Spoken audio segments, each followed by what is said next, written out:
जीवन में जिते प्रार्थना कर प्रार्थना समय एटलिस्ट टिके आम मान मन पकातु जेपरिक आम मान वैवाहिक जीवन सुखमय दीर्घस्थायी व चिरस्थायी हो पार।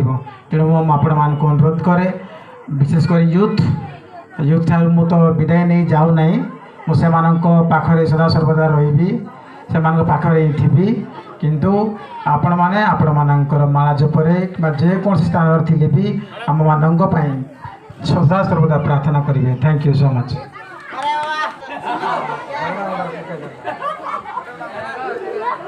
मो गला भी बसी हठात भाई एनौंस करदे ठीक अच्छे।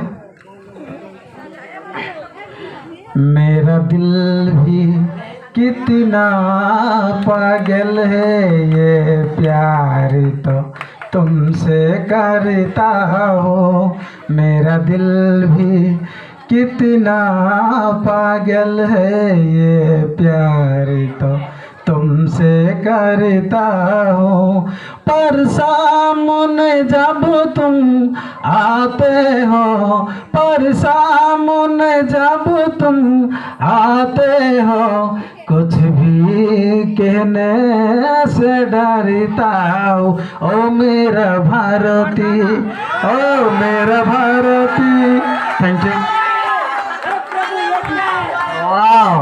वाओ व्हाट अ रोमांटिक करंतु आओ आमर दुल्लो भाई फेवरेट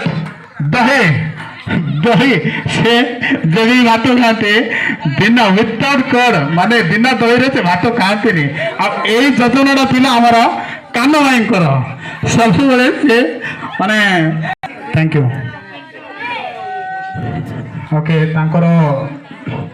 जेजेमा जेजेमा अति मूल्यवान उपहार नहीं आसती अति प्रियर नाती बर्तमान से दे भी करता सहित स्वागत जनातु।